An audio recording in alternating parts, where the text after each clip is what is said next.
नमस्कार मित्रांनो, होळी पौर्णिमेच्या हार्दिक हार्दिक हार्दिक शुभेच्छा. या व्हिडिओमध्ये मी तुम्हाला होळीची खूप वेगळी माहिती देणार आहे आणि नेहमीप्रमाणे थोडीशी आपण धमाल मस्ती पण करणार आहोत. माहिती खूप जास्त असल्यामुळे आपण ही सगळी माहिती 3-4 व्हिडिओ किंवा एक 5-6 व्हिडिओमधून आपण बघणार आहोत. त्यामुळे होळी या विषयावरचे माझे हे सगळे व्हिडिओ बघा, ही तुम्हा सर्वांना विनंती. लाईक, शेअर, सबस्क्राईब कराच. या व्हिडिओजमध्ये आपण होळीची कथा, इतिहास, होलिका पूजन पद्धती, भारतातल्या वेगवेगळ्या भागात होळी कशी साजरी केली जाते आणि तिची विविध नावं, होळी पूजनाचे लाभ काय होतात, आयुष्यात यश मिळण्यासाठी होळीच्या काळात कोणते-कोणते तोडगे, तोटके, उपाय करता येतील, करू शकतो आपण. आणि माझे स्वतःचे आमच्या कोकणामधले अलिबाग नागावच्या इथले होळीचे काही जे अनुभव आहेत ते. अशा अनेक रंजक आणि जीवन उपयोगी गोष्टी आपण या व्हिडिओजमध्ये बघणार आहोत. तुम्ही सगळ्यांनी अवश्य लाभ घ्या. हुताशनी पौर्णिमा, होळी, दोला यात्रा, शिमगा, हुताशनी महोत्सव, होलिका दहन, कामदहन, दोला यात्रा, वसंतोत्सव अशा वेगवेगळ्या नावांनी आणि शिवाय वसंत गमनोत्सव अशा वेगवेगळ्या नावांनी होळी ओळखली जाते. मित्रांनो, पूनम म्हणजे पौर्णिमा हे तुम्ही जाणताच. हिंदूंचे सर्व सण वेगवेगळ्या तिथींच्या वेगळेपणावर आधारित आहेत. प्रत्येक महिन्याचे शुक्ल पक्ष आणि कृष्ण पक्ष म्हणजे काळा काळ म्हणजे अर्थातच चंद्रमाचा प्रकाश तो लहान लहान होत दिसेनासा होत जातो, तो 15 दिवसांचा कालावधी. आणि दुसरा कालावधी ज्यावेळेला चंद्र परत मोठा मोठा होत जातो. अशा चंद्राच्या कालांच्यामुळे पृथ्वीवरच्या वातावरणात अनेक बदल होतात. त्यात सूर्य आणि इतर ग्रहांची गोचर भ्रमणं आणि पृथ्वीच्या एका बाजूला कललेल्या असलेल्या अक्षामुळे होणारे ऋतू आणि कधी शांत असलेली किंवा कधी सक्रिय असलेली आणि प्रत्येक जीवमात्रात आणि निर्जीव वस्तूंच्या मध्ये सुद्धा वसत असलेली पंचमहाभूते म्हणजे कोणती? तर आकाश, वायू, अग्नी, जल आणि पृथ्वी किंवा भूमितत्व यांचा अद्भुत खेळ, बेमालूम आणि अगदी प्रचंड मिश्रण या सगळ्यांचं, या सर्वांचा परिपाक म्हणजे पृथ्वीवरचं जीवन आहे. मानव, पशु, पक्षी, जीवजंतू आणि निर्जीव वस्तू सुद्धा या सर्वांच्या प्रभावात येतात. मंडळी, अग्नी हा देवांचा दूत म्हणवला गेलेला आहे. आपल्याला देवांच्या पर्यंत आपला एखादा मेसेज, निरोप, संदेश जर का पोचवायचा असेल, आपल्याला काही मागायचं असेल देवाच्या कडे आणि देवाला नैवेद्य सुद्धा द्यायचा असेल, तो पोहोचवायचा असेल, तर तो अग्नीच्या द्वारेच पोहोचवता येतो बरं का. अग्नीच्या द्वारेच पोहोचवता येऊ शकतो. ऋग्वेदाची सुरुवातच मुळी अग्निमेळे पुरोहितम या अग्नीच्या उच्चाराने, उल्लेखाने त्याच्याबद्दल आदर व्यक्त करून झालेली आहे. अशा या अग्नीत सारं अमंगल जाळून टाकायचा, द्वेष संपवण्याचा आजच्या होळीच्या दिवशी निश्चय आपण साऱ्यांनी करायचा असतो. तो अग्नी सारं वाईट जाळून टाकतो आणि तुमच्या मनातल्या भावना, प्रार्थना देवाच्या पर्यंत पोहोचवतो. सूर्याच्या प्रकाशाच्या रूपाने तो तुम्हाला आम्हाला जीवन देतो.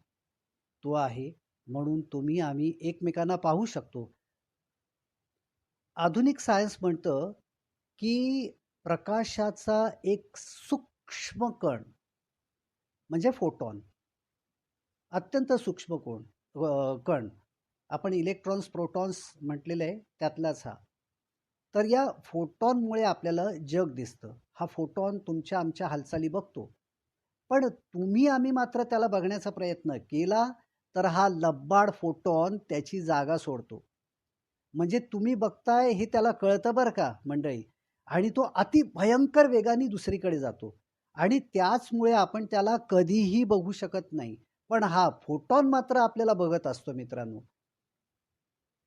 आता तुम्ही म्हणाल ह्या वेदातल्या भाकड कथा आहेत. नाही नाही, फोटॉन वगैरे सगळे शब्द हे आधुनिक विज्ञानातले आहेत आणि आता ती पुराणातली वांगी नाही आहेत. तर ज्या आधुनिक विज्ञानाने जे काही सिद्ध केलं आहे त्या विज्ञानाच्या भाषेतच हे मी तुम्हाला फोटॉन वगैरे शब्द वापरून सांगतोय. आणि मुळात ते पुराणातली वानगी पुराणात वानगी असं आहे. म्हणजे वानगी म्हणजे उदाहरण, वांगी नव्हे. त्याची पण आपण वांगी केली, वानगीचं पण आपण वांगी केलं आणि आता या वांग्यांचं सुद्धा आपण भज किंवा भरीत करून टाकलंय. मित्रांनो, अशी सगळी गंमत जम्मत आहे. तर समुद्रातल्या आगीला वडवानल म्हणतात. या अग्नी, आग, फायरबद्दल वेदांमध्ये काय म्हटलं आहे आणि एकूणच जगात अग्नीचं महत्त्व किती आहे, त्याची अगदी सविस्तर माहिती, बारकाव्यांच्या सहित माहिती शक्य झाली तर मी तुम्हाला देणार आहे. अगदी अग्निहोत्राच्या माहितीसहित ही सगळी माहिती देण्याचा मी नक्कीच प्रयत्न करणार आहे. पण आज आपल्याला होळीच्या बाबत बोलायचं असल्यामुळे होळीची माहिती आधी आपण आत्ता सध्या तूर्तास जास्त घेऊया. तर होळीची रचना करताना तिचा आकार शंकूसारखा का असतो? त्याच्यामागे शास्त्र काय ते आपल्याला बघायचं आहे. म्हणजे होळीचे बाकी फायदे आणि इतर सगळ्या गोष्टी, होळीची पूजा कशी करायची ते सगळं आपण नंतरच्या व्हिडिओमध्ये बघणार आहोत. पण जी माहिती तुम्हाला एरवी दिली जात नाही ती मला आधी तुम्हाला देण्याची इच्छा आहे, तो मी इथे प्रयत्न करतो आहे.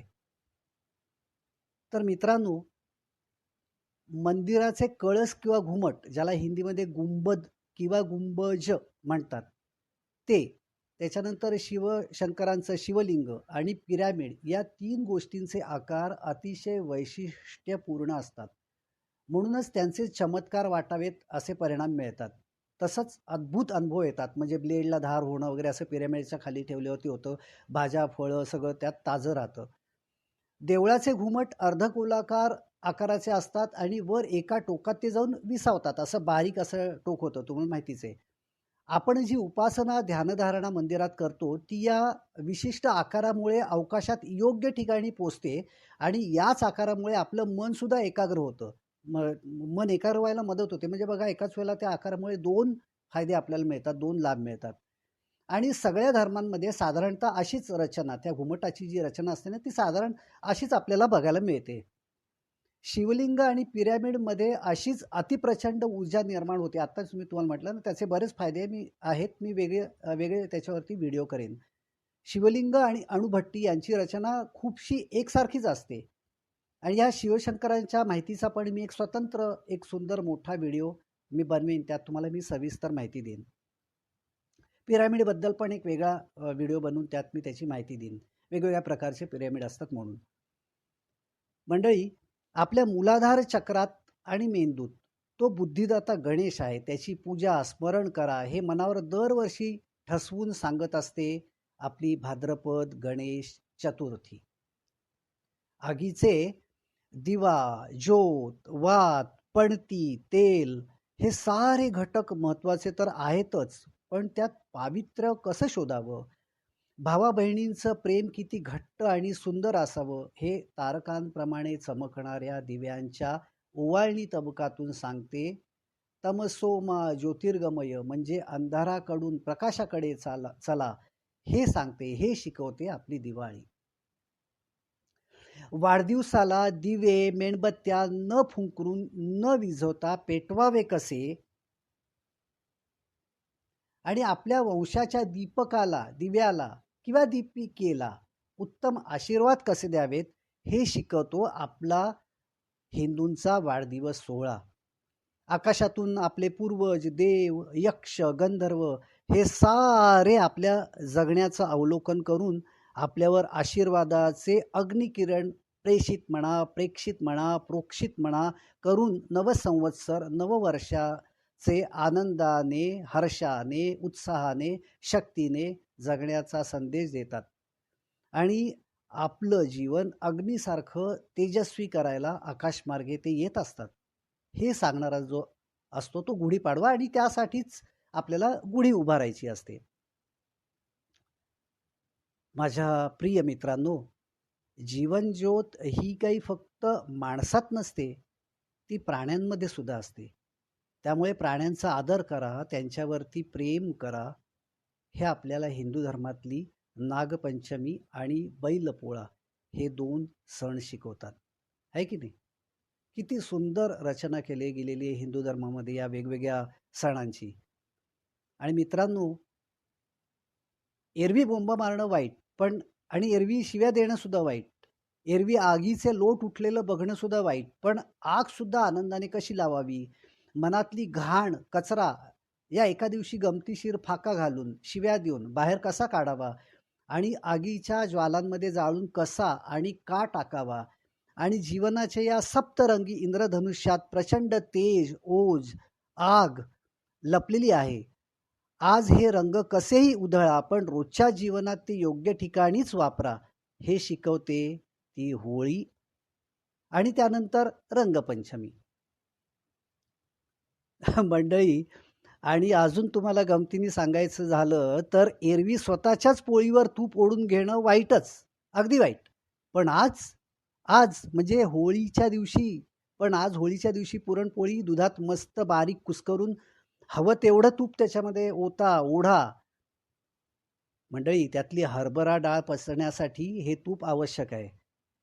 पण त्यातले जे पिष्टमय पदार्थ असतात ते मात्र पचायला या तुपामुळे थोडेसे जड होतात. त्यामुळे पुरणपोळी पचायला जरा जास्त जड होते, म्हणून जड खा. पण तुम्हाला पचेल एवढीच ती खा मित्रांनो.